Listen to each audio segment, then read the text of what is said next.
Welcome to the Liberty and Leadership Podcast, a conversation with TFAS alumni, faculty, and friends who are making an impact today. I'm your host, Roger Reen. I'm excited to welcome Matthew Spalding to Liberty and Leadership. Matt is the Kirby Professor in Constitutional Government and Dean of the Van Andel Graduate School of Government at Hillsdale College. He oversees the Alan P. Kirby Jr. Center for Constitutional Studies and Citizenship at Hillsdale's Washington, D.C. campus.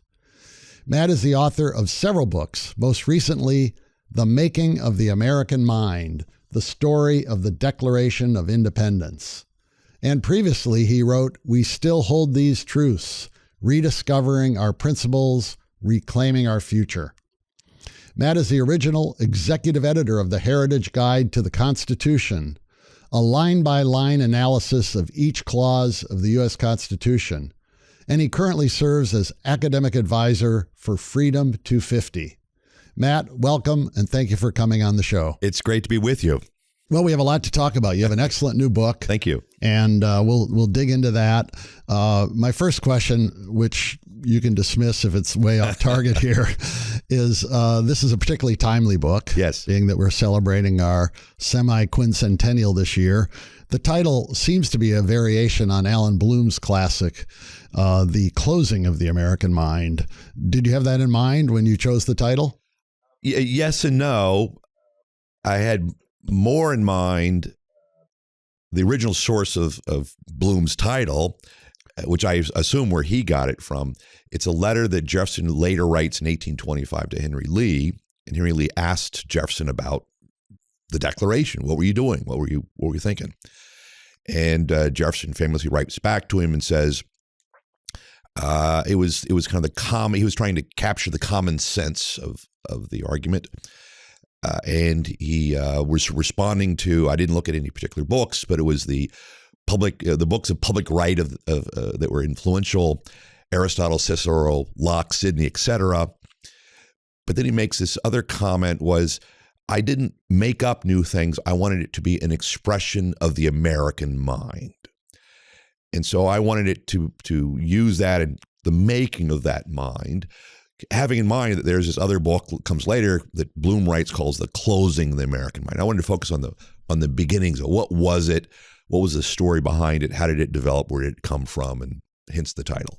Well, you truly did that. It's a reflection of not only heavy research that you've done, and I'm sure not this for this book, but it's an area you focused on your whole career. What would you say are the key forces that shape the American mind? You touched on it there, that Jefferson was referring to. So what I wanted to do was, obviously we're in this semi-quincentennial, or since that's always hard to say, we say America 250.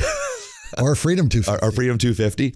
In this moment, I wanted to capture the story of the Declaration and this sense that there was this American mind.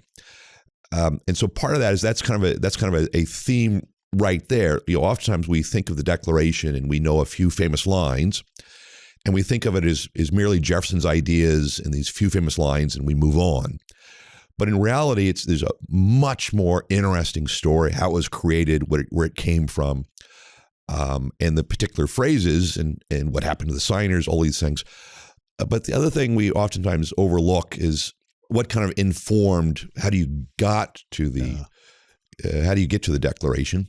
And there what I looked at is especially, and I've been teaching this for a long time. I still teach it, but that era, that period that what we refer to as the beginnings of the American founding before the Declaration, massive amount of pamphlets, sermons, which were very influential in terms of shaping public debate, but the pamphlets, and then of course the debates in the Continental Congress itself, which was made up of some really stellar minds like John Adams and John Dickinson. And all of that really starts coming together, and along with events, and really snowballs into the Declaration.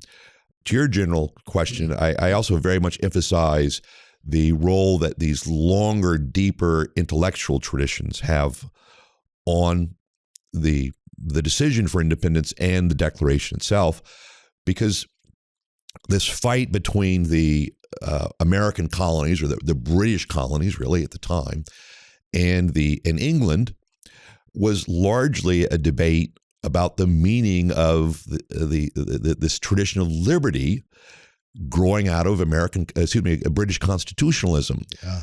And that tradition in turn grows out of other traditions behind it, and in particular the Greek and the Roman tradition in particular. Cicero, turns out, one of the things I learned in writing the book is the importance of Cicero to the American founders, both in terms of, if you learned Latin, you read Cicero. Cicero was everywhere in the schools.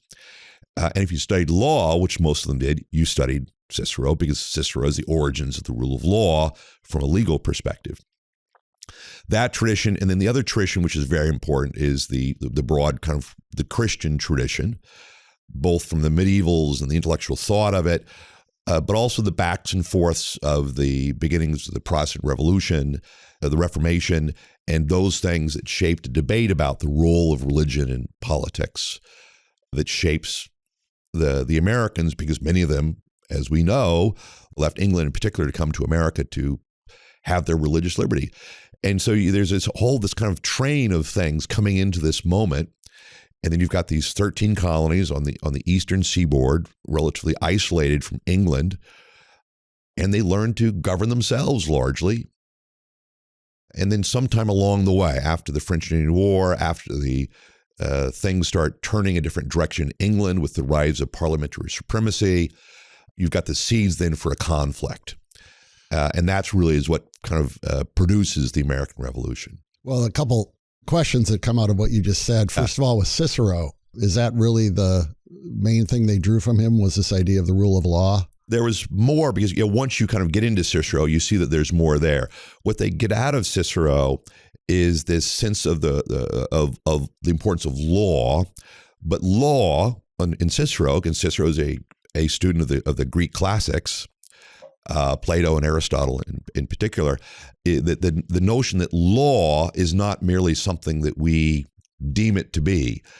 There's conventional law, the law we make, but it's grounded in the nature of things. Something so you discovered. get into, from Cicero, you really get the outgrowth of this notion that somehow law is grounded in nature. Indeed, in Cicero, but before the Christian tradition, you get the first arguments about what we call natural law.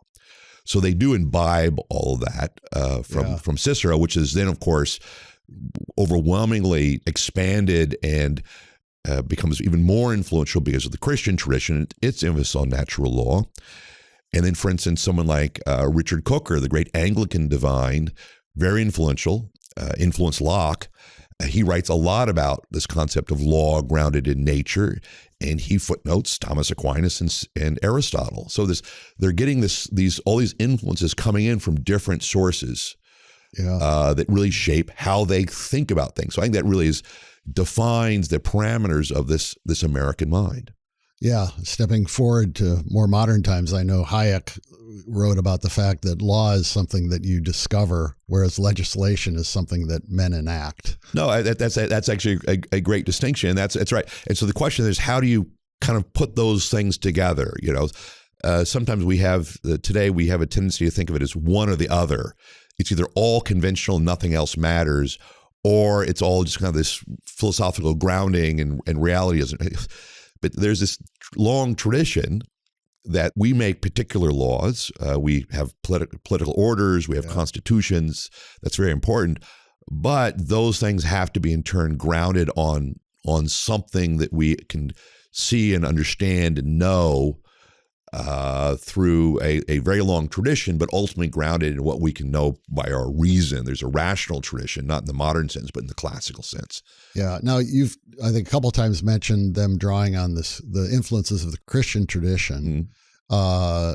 You didn't say Judeo-Christian. So let me just ask a little bit about maybe what they drew from the Old Testament and the idea of a covenant, perhaps. Yes. No, I didn't mean to discount that at all. As a matter of fact, that is very important, the Hebraic tradition, for a couple of reasons. One is you get from the Hebrews, obviously monotheism, but also the notion that man is created and has this unique position and place in the order of things. And also the notion that man has this idea of covenant, which you referred to, which is very important. Which another way of putting it in the early language, the early colonial language is a compact. Yeah. And so Mayflower Compact. Mayflower Compact, very famously.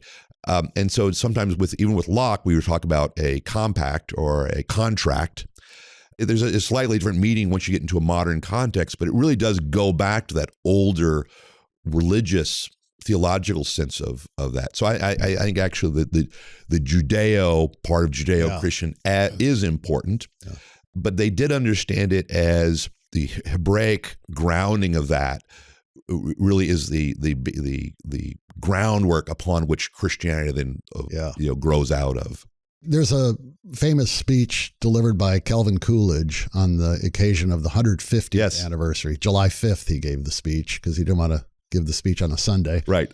But I'm going to have to paraphrase the line, but it comes to mind that he said something to the effect that Jefferson had said that much of the ideas he drew in writing the Declaration of Independence about democracy or things he learned in the church pews. Right. When he was young. I've asked one scholar about that, and this person told me that there isn't necessarily evidence that Jefferson ever really said that. Right. He may have, maybe you found it or others have, but it reinforced, I think, this idea that even with Thomas Jefferson, who's viewed as a deist, he was knowledgeable about his Christian faith and the Bible, and he had done a version of the Bible. So there is clear evidence that the framers were people who were drawing from religious ideas. There are quite a few things there. I'll try to kind of parse it and give somewhat of an answer, because it's very important to kind of think this through, because you can overstate the claim. Yeah. There's something deeply theological about the Declaration in particular that I write, but it's not specifically doctrinal. It's not specifically Christian for that matter, but there's something very powerful there. And I think there's a number of reasons for that. I mean, you mentioned Jefferson. Jefferson is very squirrely when it comes to the particulars of Christianity in specific, about who was Christ and miracles and these kinds of things. But he also deeply respected Christianity, but also in general the notion that he was not unaware, unaffected by the notion of a kind of a theological religious sense of things. One of the things I think we just sometimes overemphasize Jefferson per se, which is Jefferson was assigned to draft the Declaration, and I always emphasize the fact that he knew who his audience was. So despite his quirkiness on these particulars, he knew he was writing for this audience. And the Continental Congress, remember, amends the Declaration to add two more references to God in it. Reverend Witherspoon was the chaplain. John Hancock was a serious congregationalist. He's the president of the Continental Congress. So he had to kind of go that direction. What Jefferson does write about, as do some of the others, is that the arguments against despotism, the arguments for kind of the American cause, if you will, were roundly being spoken of from the pulpits. And indeed, I mentioned earlier, one of the most influential pamphlets of the American Revolution were sermons that were republished. Yeah. So it was very important, and I think that is an important component of the whole shaping of that mind. Which and I think we can overstate it if we argue that the Declaration is specifically biblical in some formal way. It was intended to be non-sectarian because, among other things, they wanted to avoid the religious wars of England between Protestants and Catholics in particular. But having said that, I'm very convinced, and I think all the evidence clearly shows that the theology of the Declaration was not this kind of watchmaker God, and it wasn't merely deism, by which we mean kind of a secular rationalism. That's clearly not the case. There's substance to it. There's numerous references throughout the Declaration, and it has real meaning that I think actually is meaning that is still important for us to understand today. It's not particular, but it's something we can generally agree on in the sense of God has creating the order around us, man in particular, endowing our rights. But it also talks about God as a supreme judge that sees the rectitude of our intentions. That's actually quite personal. And divine providence. Yeah. There's a lot more to that. And one thing there is clear is there's no objections. There's no record of any objections in any letters I can find at the time at the Continental Congress from Jefferson or Franklin, who was much more of a deist, or anyone else about those arguments. Yeah. So I think that actually is a key component of the American mind. Of course, there's the issue of slavery. Talked about a lot by people such as the New York Times 1619 Yes. Project and the role it played. And perhaps it was a bigger issue in coming up with the Constitution. But to what extent did it play a role at the Continental Congress in the drafting of the Declaration? In a couple of ways. The most prominent way, of course, is that the one part of the Declaration we don't read anymore are the grievances. Yeah. Which is the biggest part of the Declaration. Touches on slavery. And originally there was a clause in there, or in the grievances. One of the grievances was about slavery, because the grievances kind of build. Here's how the king's abused his power. Here's how he, working with others. They don't actually say Parliament; they say others, have usurped our power. And then here are the ways in which he's become barbaric and a true despot. And one is that he's sending over mercenaries. He's burning down our cities. And Jefferson had in that section, and he's the slave trade. He introduced the slave trade. So there's wonderful language that Jefferson writes against the slave trade in there. He calls it a barbaric war against humanity. I'm kind of paraphrasing. I'm not sure and the Continental Congress a few weeks before had already outlawed the slave trade in America. And Jefferson, of course, later writes the language for the Northwest Ordinance, which abolishes slavery in the Northwest Territory. Yeah. So it's what goes on there? Because that grievance was removed in the editing process. So what does that signal to us? My read on it is it's twofold. First of all, there are a couple of colonies that don't want it in there. A couple of the southern colonies don't want it in there. They don't want to. They weren't not going to potentially not voting for it. So there's the practical problem, which is the same grounds that becomes a practical problem in the Constitution. But the other thing, which I think is actually more of the answer, is it was of all the parts of the Declaration, all the draft language that Jefferson printed, and he's a wonderful writer, it was the worst written clause. Oh. And it was poorly done. And it was obviously a contradictory, which said it condemned the king for introducing slavery in the slave trade, and that was terrible.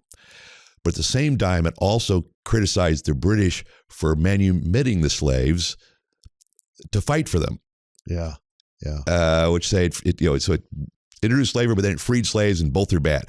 And so it just sent mixed messages, and it was ham-handed the way it was done. So let's clean that and not have that there. But of course, the key is that they kept the statement stated as a truth, the first self-evident truth that all men are created equal. Yeah. And so you kept the powerful, clear, ringing statement, which of course the abolitionists looked to, and we know that that's what it meant. It was an anti-slavery sentiment, because later John C. Calhoun and the great Confederate writers of later era, they all pointed to that as a problem.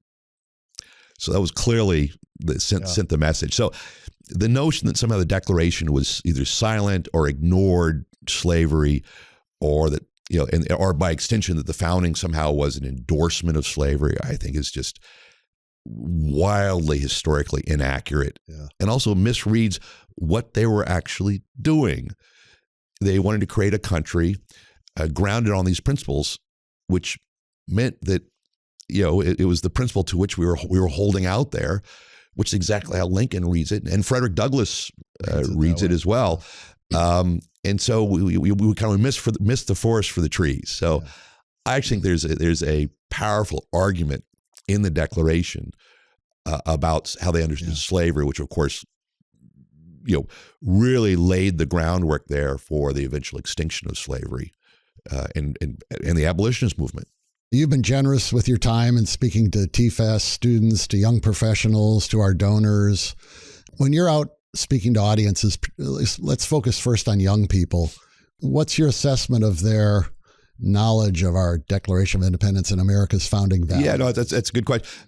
In general, what I find, especially with young people, is two things. One is they've absorbed a lot of modern educational arguments and things. So they're, I wouldn't say jaded, but they're not quite, they're kind of confused about what we're supposed to think about this. And then the second thing is, once you start getting into some of the answers to these questions and the actual story and working your way through it, I find that they really like and they want to hear that answer. They don't actually know the story. Yeah. And so I think one of the reasons why I think this moment is so important, one of the reasons why I wanted to write this book, so I've been studying this, my teachers have taught it, and I was in middle school in 1976. I was a little kid, but this is a unique moment to remind people and revive those stories, because there'll be national attention on this. And so what's the story they're going to learn? Because they'll carry that story with them. Is it going to be the story told by the founders themselves? I think we have an obligation to tell their story, which I'm trying to do here. Yeah. Or is it going to be the kind of story that the modern university or modern media culture wants them to learn, which is less about the founders and what they actually did, and it's more about some current debate they're trying to stir up. Yeah. And so I actually find I'm getting a lot of interest in hearing that. Yeah, I have told this story in an earlier podcast I did with Sam Goldman, but this past summer in his government course for our college students, Professor Goldman had the students take 2 class sessions and go through the Declaration of Independence, kind of word for word, sentence by sentence, and review it. And at the end of the summer, when I asked a group of students what was the highlight from this summer of all the things you did, 2 of the students said it was reading the Declaration of Independence. Yeah. One saying for the first time, and the other saying, we might have read it in 7th grade civics, but we may have just memorized the opening or something. And that's just a shame. And I realized that kids today are growing up in America without understanding these founding principles of their country, and therefore not understanding why this is such an exceptional country. No, that's exactly right. One of the in the book, I used Tocqueville to kind of map out this process, and we sometimes forget this, but our patriotism. Patriotism is a bad name today, but I think it's actually a great, very important concept of loving one's country. And it begins when you're young. It's kind of instinctive. You love your community around you, your family, your uncle who fought in the war. You kind of learn all these things. But as you grow and as you get older, it expands, and it expands beyond yourself, and it becomes more reflective. And so sometimes I think we kind of miss that process of how one is formed to learn these things. So instead, we kind of, yes, you might go to a little parade or something when you're a kid, but almost immediately you start learning all the bad things about American history. Yeah. And I think we should teach American history, warts and all, but you can't not teach the other parts of the story, which are very noble. But that's what it means, especially with younger people, you've got to actually kind of draw them in to help understand these things. You can't really understand the real barbaric sense of slavery, but you also can't understand the dilemma of slavery in a republic dedicated to human equality unless you understand and can reflect about not only the ideas as they develop, but also the circumstances and the difficulty and what they were trying to accomplish and all the other aspects. So I think there's actually we need to spend much more time kind of drawing people into those things. That's very well said. It's the reflective patriotism. Yeah. That's what you want in your citizens, not knee-jerk patriotism, not, my country right or wrong, right. Although there's a good sentiment to that. But I understand what they were trying to accomplish, what we're trying to accomplish, and we want to live up to those principles, even though we're not a perfect people. We are imperfect. Yeah, that's wonderfully said, I think. Wonderfully said. 2 thoughts.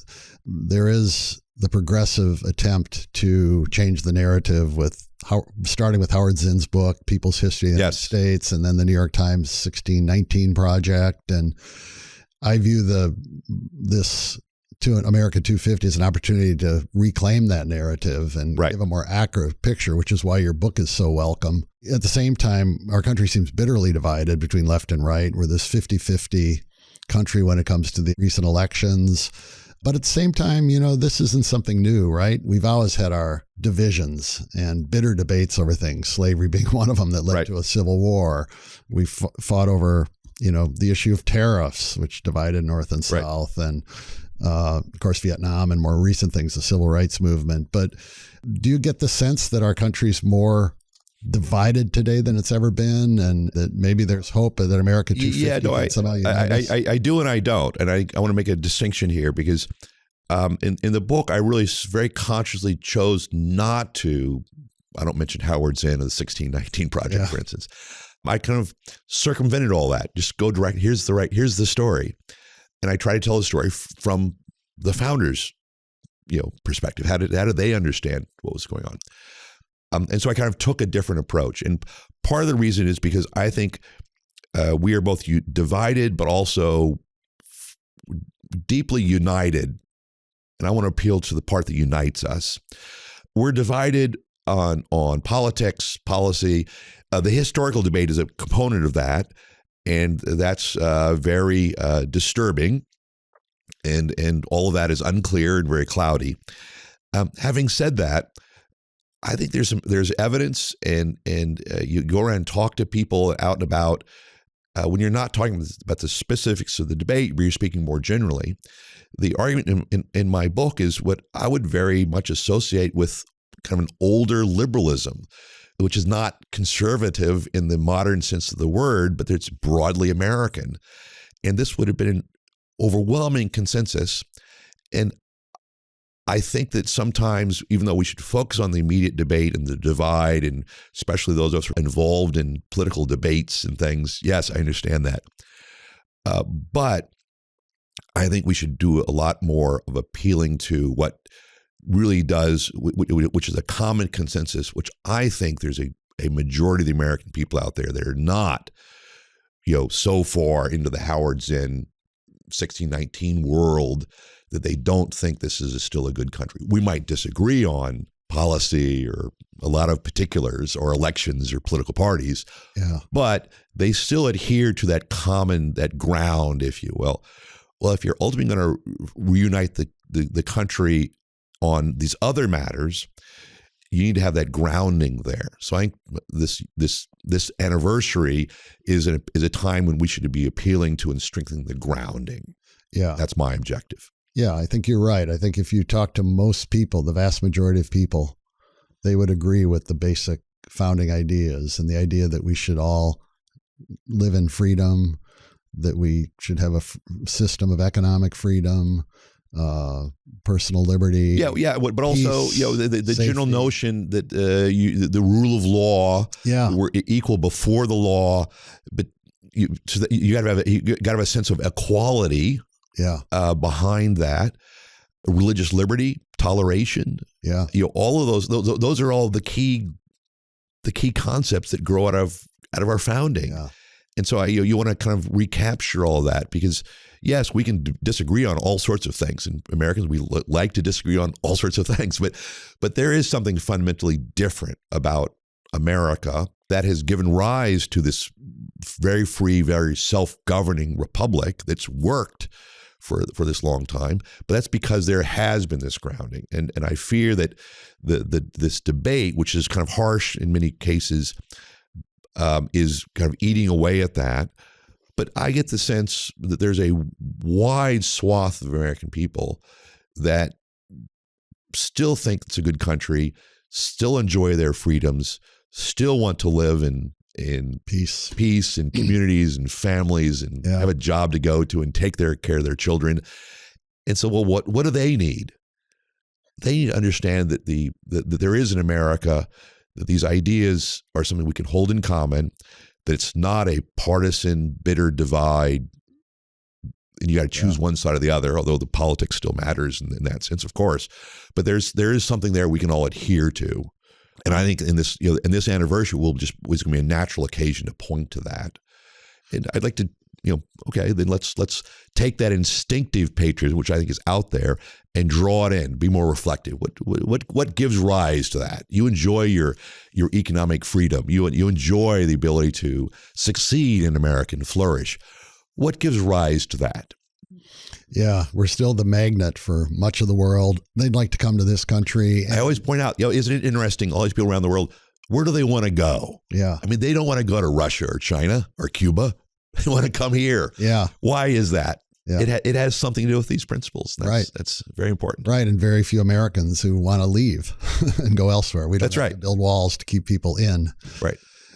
You're a senior academic advisor to the America 250, Freedom 250 program that the White House has developed. Could you give us a few highlights of what might be taking place this year? No, I think wonderful things will be taking place this year, and I think it's a great honor for me. I mean, I'm a scholar. I love these things. I write about them. To be brought in to advise them on these things. There are a number of things being done through the Department of Education in terms of getting arguments out there and supporting conferences and things. But then there are some particular things which are going to be very much overwhelming. There's a congressional commission called America 250, and they're going to be doing lots of things in Philadelphia, and they've got other activities going on. This current administration, they created a task force to oversee the federal government's activities for this anniversary. And so there's a large, intense focus on that. And then there's a group called Freedom 250, which is a private entity to kind of carry out these ideas, these concepts of things. So, for instance, they illuminated the Washington Monument on New Year's. I saw that. It was just remarkable. I wish they would do that all year. My guess is it might happen again. Good. By the way, I should mention, I think for people listening, that I think you can find the video online and it's worth watching. Yes, it is. The narration is excellent as well. I don't know if you had a hand in writing that, but it was superb. And then the other thing, the particular thing that's now kind of rolling out, started, and the last one will be hitting the road here pretty soon is, I mentioned I was in early middle school in 76, and I remember the Freedom Train. Yeah. We wanted to do something like that. We actually looked into, could you actually get the Freedom Train going again? Most of the cars have been, they're gone. The locomotive, a few exists, but it would be very difficult to get them going again. It was not possible. So we came up with an alternative, which this Freedom 250 is a sponsor of, and they'll be doing this. And we found there's a company in outside of Greensboro, North Carolina, that makes these massive semi trucks that expand. You like at NASCAR races or Coca-Cola or big corporations do these. And we're creating 6 Freedom trucks, and they're mobile museums. And so rather than a train that can only go where the train tracks go, and rather than one train, there's 6 of them. They're going to go all over the country and stop at schools and conventions and rodeos. So that'll be a big thing all over the country. And then, of course, the 4th of July here will be massive. Yeah. And there's going to be, I think it's called the Great American State Fair, which is the concept of state fairs, but every state's going to come and do something on the mall. So in the summer, great, there'll be a massive bunch of activity here. So I think there are lots of more of these things to come. But the point is, you want to do things that generate not merely a commemoration of July 4th, 1776, but a celebration of it, what it's led to. Yeah. I think it'll be a great celebration and hopefully a reclaiming as well of that narrative. Yeah, that's wonderful to be part of that. You and I would, I think, agree that America is an exceptional country. I know President Obama dismissed that idea and said, well, the Greeks think they're exceptional. Right. Everybody thinks they're exceptional. Everyone thinks they're exceptional, but I think we're the oldest democratic republic existing in the world today.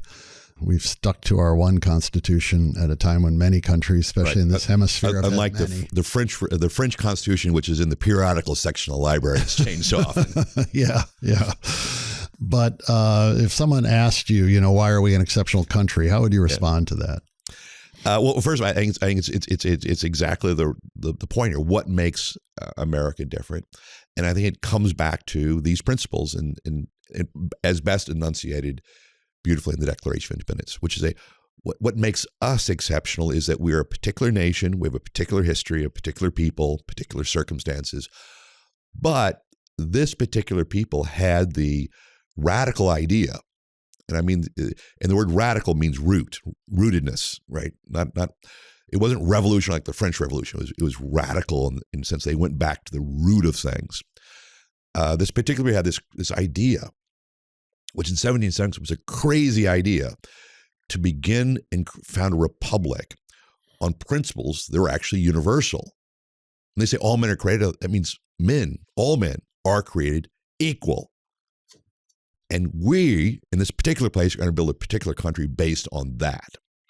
So yes, we're a particular country just like anybody else, like the Greeks, as President Obama would say, or the French, or what it might be. But it's different. And it's different in a way that is not only unusual or unlike Germany, it's different in a way that is universalized, in the sense that, no, we think there's something true, simply true for all time, all place, all men. And we're gonna adhere to that. We hold these truths. And so I think that's the source of our exceptionalness, and that's the source of our greatness. And I think that actually makes America worthy of our affection. So worth loving. And there was no claim to being a perfect country, right? No, that's right. And I emphasize a more that, perfect right? union. Today we kind of criticize the existence of all these warts. Well, they're a bunch of hypocrites. No, that's not we misunderstand the nature of politics. You put a standard out there. You raise a flag. You put a principle out there, and you live up to it, as opposed to kind of wallowing in the imperfections. I think it's a very different way of thinking about it. And I think today we have a very jaded view, often taught by our universities, that since nothing is perfect, everything is imperfect, if not bad. Yeah. And look, history is not perfect. History is messy. There are many things and aspects of American history that I kind of cringe at, but I teach because it's kind of how we are as human beings, because we're not perfect and we're flawed. And we're working to improve. But you're improving it. This is, yeah. This is, as Martin Luther King said, the Declaration, it's a promissory, it's something we live up to. But when we dig into it more and realize that, yes, it's a principle that we live up to and we put it out there, but it's also a principle that is simply true, right? The notion of freedom and human liberty grounded in an understanding of human dignity of each individual, and that no one is born to rule another person. I mean, that's a principle that we live by, that we live up to, but it's also a principle that, people escaping Cuba and people trapped in despotisms, in Asian despotisms, that's what they yearn for. And there's something just beautiful about that we want. I think we need to recapture that, because that is actually exceptional it was exceptional in the much of the history of the world for the longest time. It's still exceptional today, because there's still a lot of people living under communism and under despotism and yearning for this thing, which is why they come here. Matt Spalding, thank you very much for being my guest on Liberty and Leadership Podcast. Thank you so much for writing this great book, The Making of the American Mind, the story of the Declaration of Independence. I hope everyone will buy a copy, give them as well as gifts to their children. And we'll all come together this year to celebrate America 250. Thank you. Thank you. Thank you for listening to the Liberty and Leadership Podcast. If you have a comment or question, please drop us an email at podcast@tfas.org. And be sure to subscribe to the show on your favorite podcast app and leave a 5-star review. Liberty and Leadership is produced at Podville Media. I'm your host, Roger Ream, and until next time, show courage in things large and small.